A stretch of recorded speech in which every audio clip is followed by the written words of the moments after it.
All right, y'all, in today's video, we give you 5 things you should know and do should you ever drop your motorcycle.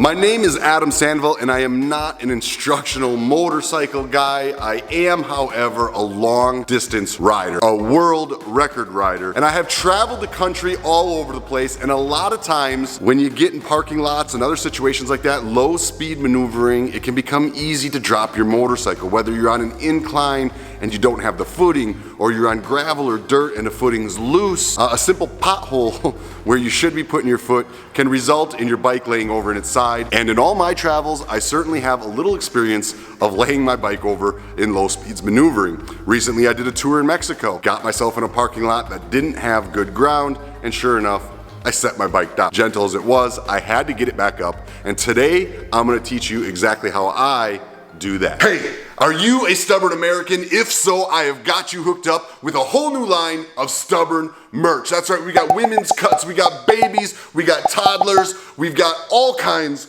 of crazy colors, and you can even get long sleeves in some of our old designs. If you are watching on YouTube, you can find pictures and links to our store right beneath this video.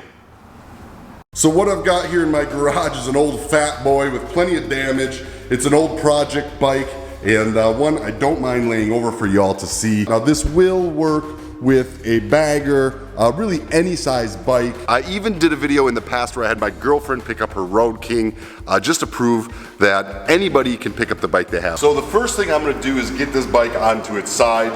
It's kind of an eerie thing. You see I've got some cardboard down here to help, but I do have the engine guards, or crash guards as I like to call them, which does make it a lot easier. If you have these, you're gonna have a little less further to lift your bike up, and it will help. So let's go ahead down nice and easy and get the bike laid on its side. Okay, so the bike is down. It is on its side. I'm not holding it up. That is all the way down with crash guards. If you don't have crash guards, your bike's gonna go down a little bit further, and it's gonna make this a little bit difficult. I always recommend carrying crash guards. They've got all kinds of benefits, and maybe I can do another video on that later. I'd like to take this moment to give a shout out to someone who requested one in the comments of my last video. That's right, I do read all these comments, y'all. So please, you got any videos you want me to do or anything you want to communicate with me, let me know down in the comments below. I try to get to as many as I can. So Jim Jenkins, here's your shout out you requested in the last video. So the first thing I'm gonna tell you to do is kill your ignition. We don't have to worry about that here because, well, hell, the bike don't even run.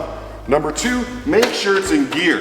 If it's in neutral, that bike will want to roll or walk on you, especially if you're on a hill. And last thing I'm going to tell you for step number 1 is if you're on the exhaust side, put your kickstand down. That way, when you pick it up, well, we'll get to that later. Number 2 is pretty simple. You're just going to make sure your handlebars are turned into the fall and your butt is in line with center of the seat and you're backed up to the bike like I am here. Number 3, you're going to squat down with your butt right against that seat, and you're gonna grab that inside handlebar. Number 4 is your right hand, and this one can be more tricky if you've got saddlebags or anything else, but you wanna find something sturdy, whether you got a saddlebag rail or in between your saddlebag and your fender. On this bike, it's pretty easy. I've got this piece of chrome here. I'm just gonna reach underneath that. Number 5, and this is the trick to getting your bike up, guys. I'll give you a few tips after this to keep in mind when you're picking your bike up. But number 5 is just get a good stance, and you're just gonna walk that bike up. I don't have a seat to push against, so I'm just gonna go up a little higher,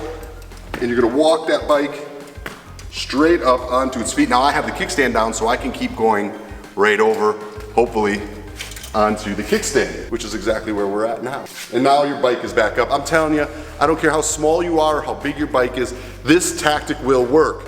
If you're loaded down with all kinds of gear, do yourself a favor. Take that gear off first. Don't try to lift your bike with all that gear.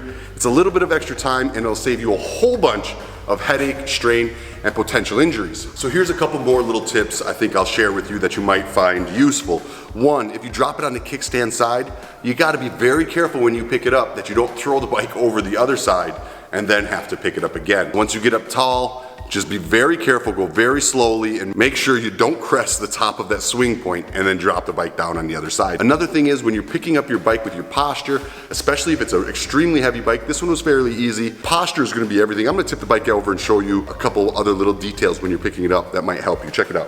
When you're doing that squat and you're going to push yourself up on this bike, look up, open your chest up, and that's gonna keep you from injuring yourself or trying to lift with your back more than your legs. So just get those legs nice and sturdy, look up, and then just walk it up, little step at a time, and that will help you a lot if the bike's gonna be heavier than what maybe you think you can lift. The fact is, dropping your motorcycle is a reality from the novice to the most experienced rider. When you get to slow speed maneuvering, that's probably where it becomes the most dangerous. And hey, if y'all wanna see some of my slow speed maneuvering tips, here's a link right here. You can check it out. I talk about making those low speed turns and hopefully keeping yourself from ending up in this position. But whatever reason you may land your motorcycle on its side, be sure to follow these 5 tips, and I can just about guarantee with that stubborn attitude, you will get that bike back up on 2 wheels and be rolling down the road. I hope today's video gave you a little bit of insight and tips. I know that every time I drop my bike, I try to remind myself of all this. Hopefully you can do the same should your bike ever go on its side.